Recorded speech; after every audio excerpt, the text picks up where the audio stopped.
comme en plus ce temps présent, il est lié à notre conscience, on va essayer de partir de l'idée qu'on se fait de l'espace. Parce que la physique, en plus, traite le temps comme de l'espace. Donc prenons au sérieux la physique, traitons le temps comme de l'espace.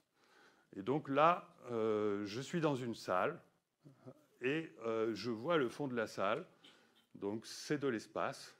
Eh bien, je ne suis pas en train de me dire, parce que là, je regarde le fond de la salle, et maintenant, là, je regarde l'écran, je ne suis pas en train de me dire que le fond de la salle n'existe plus lorsque je regarde l'écran. D'accord ? Je suis en train de me dire, parce que je ne suis pas... J'ai un peu de mémoire, que lorsque je fais ce mouvement de regarder la salle au fond et de regarder maintenant l'écran, le fond de la salle existe encore, rassurez-moi. Hein. D'accord ? C'est exactement le même problème qu'on a avec le temps. On n'est pas capable, à cause de notre cerveau, de penser que le passé existe encore, alors qu'on est en train de faire des gestes, etc. En fait, ce qui se passe, c'est qu'on peut avoir la même impression de présence dans l'espace et dans le temps, en partant des notions d'anticipation du futur et de mémorisation du passé. On mémorise notre passé proche, on anticipe notre futur proche, on est à l'intérieur d'un événement, et là on reconstruit donc une sensation du temps du présent, similaire à la sensation de l'espace du présent. D'accord ? Sauf qu'on dit que cette sensation, dans le cas du temps, elle serait illusoire, alors que l'autre, elle serait vraie. Eh bien, moi, je vous propose de dire que non, elles sont toutes les deux vraies. Votre sensation de temps illusoire, ce n'est pas ça qui est vrai.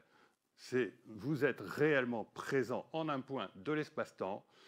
Votre futur que vous anticipez, il existe déjà. Votre passé immédiat que vous avez mémorisé, il existe encore. Et c'est votre cerveau qui crée l'illusion que ça n'existe pas encore et ça n'existe plus. Aujourd'hui, les physiciens découvrent que le temps résulte d'une illusion thermodynamique, une illusion thermique. C'est-à-dire que, et même les neurophysiciens découvrent que le temps, le cerveau traite le temps comme de l'espace. Et donc, en fait, et c'est facile à comprendre, le cerveau, c'est quoi ? Il agit comme un filtre. C'est lui qui nous donne cette sensation que le temps existe. Et d'ailleurs, si vous prenez les expérienceurs de mort imminente ou de voyageurs du corps ou d'autres, ils vous disent que tout de suite, paf, quand ils sont en dehors, le temps n'existe plus. Pourtant, ils continuent de vivre, ils continuent de se passer des choses, mais ils ont cette nette sensation que le temps n'existe plus. C'est-à-dire qu'ils voient les événements comme de l'espace. Et ils ont du mal à décrire, d'ailleurs. Et c'est parce qu'ils voient les événements comme de l'espace. Nous, on n'est pas capable de le faire parce qu'on a un cerveau. Mais quand on est débarrassé du cerveau, on voit à nouveau les événements comme de l'espace. D'accord ? Une autre façon de le comprendre, c'est de dire que, bon, finalement, tout ça, c'est lié à la conscience. Et pourquoi est-ce qu'on serait conscient aller dans une épaisseur de temps qui correspond à aller à quelques secondes devant nous et quelques secondes avant nous ? Pourquoi est-ce qu'il n'y aurait pas d'autres types de conscience qui pourraient être présents, mais par exemple plusieurs heures devant eux, plusieurs heures derrière eux. Si vous filmez une plante, par exemple, si vous filmez une plante grimpante, j'ai regardé circulé pas mal de photos, de films qui sont reconstruits, parce qu'aujourd'hui, on achète à pas cher des appareils qui permettent d'enregistrer des films en une image sur 10 000. Et ce qui fait que, en fait, si vous vous retrouvez avec un enregistrement d'une plante grimpante, par exemple, que vous avez filmé pendant plusieurs jours, en dilatant le temps d'un facteur 3000, vous apercevez que cette plante, c'est un animal. Parce qu'elle se comporte exactement comme un animal. Vous avez même l'impression qu'elle a un libre arbitre, qu'elle a choisi de tel truc, comme si elle avait un cerveau, on ne sait pas comment, vous voyez ? Bon, Je vous donne cet exemple-là. Ça veut dire que la plante, elle vit dans une épaisseur de présent dilatée d'un facteur 1000, 3000 par rapport à nous. Prenez maintenant la Terre. Il est parfaitement scientifiquement admis que la Terre est un être vivant. Aujourd'hui, ça pose aucun problème. C'est la théorie de James Lovelock, qui est un physicien tout à fait, scientifique en tout cas, tout à fait respecté.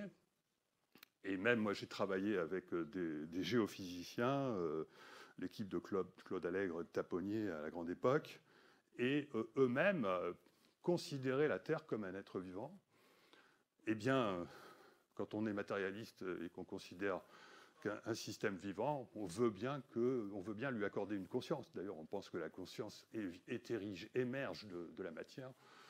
Donc ça ne choquerait même personne qu'on dise que la Terre est une conscience. Et ceci d'autant plus que j'ai personnellement localisé pas moins de 7 cycles biologiques de la Terre qui sont en parfaite correspondance avec les 7 cycles biologiques de l'être humain. Bon, je raconte ça dans mon dernier livre, Le pic de l'esprit. Et ce à quoi j'ai abouti à l'idée que cette fois-ci, que entre notre conscience et celle de la Terre, il y a un facteur de dilatation du temps qui est compris entre 1 et 10 millions. Ce qui veut dire que par exemple, nous respirons avec un rythme moyen de 6 secondes, c'est entre 1 et 12 secondes la période de respiration. Eh bien, la Terre respire en 1 an. Voilà. Donc, la conscience qu'a la Terre en 1 an de ce qui se passe autour d'elle, à sa surface, c'est équivalent à notre conscience que nous avons de notre environnement en quelques secondes, au rythme de notre respiration. Et ça vous aide à comprendre pourquoi le futur est déjà réalisé, parce que pour la Terre, ça ne pose aucun problème que notre futur à la surface de la Terre, soit réalisé dans l'année qui vient. Ça ne lui pose pas de problème. D'accord ? Simplement, évidemment, et notre libre arbitre, notre libre arbitre, oui, bon, on ne va pas décider de quand est-ce que la comète va heurter la Terre, mais il reste au niveau des détails, tout simplement. Nous allons continuer de jouer un rôle à la surface de la Terre, et la Terre, elle a peut-être en ce moment même, dans son année de respiration, elle ressent peut-être une douleur, et elle va peut-être décider, dans quelques années respiration ou décennies respiration, d'éradiquer cette douleur avec une douche de météorite, par exemple. Vous voyez,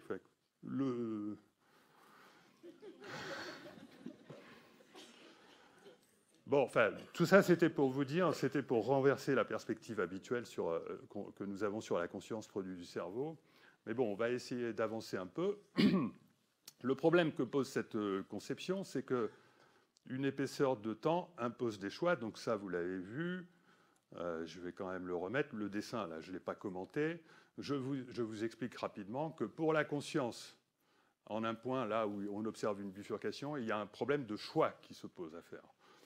Pour le cerveau, par contre, le cerveau étant comme un ordinateur qui calcule tout, le cerveau n'a absolument pas conscience des détails qui pourraient faire qu'il ait un choix à faire, et encore moins conscient des informations extérieures à l'espace-temps qui pourraient éventuellement introduire un petit chouïa qui quelque part, enfin c'est en dessous de la précision des ordinateurs, si vous voulez, qui pourrait faire que finalement, sans s'en rendre compte, il va tourner à droite plutôt qu'à gauche. Enfin, toujours est-il qu'avec un système purement mécaniste, on sait qu'effectivement, il n'y a pas de choix. Hein. Donc là, voilà, je le résume très rapidement. La différence entre le cerveau et la conscience, c'est que le cerveau fonctionne avec un déterminisme complet, sans avoir le moindre conscience de ce qui peut le conditionner malgré tout, et qui existe, alors que la conscience est parfaitement consciente d'avoir un choix à faire. Pour Bergson, d'ailleurs, la conscience est synonyme de choix. Et si on veut, alors à ce moment-là, mieux comprendre donc, le fonctionnement de notre réalité, cette fois-ci, maintenant, je vous propose de faire le point sur tout ce que la physique nous apprend et qu'il convient de prendre au sérieux. Hein. Donc, les physiciens ont du mal à prendre au sérieux ces résultats-là. L'idée que la réalité ne se crée pas dans le temps, mais d'une autre manière, c'est quelque chose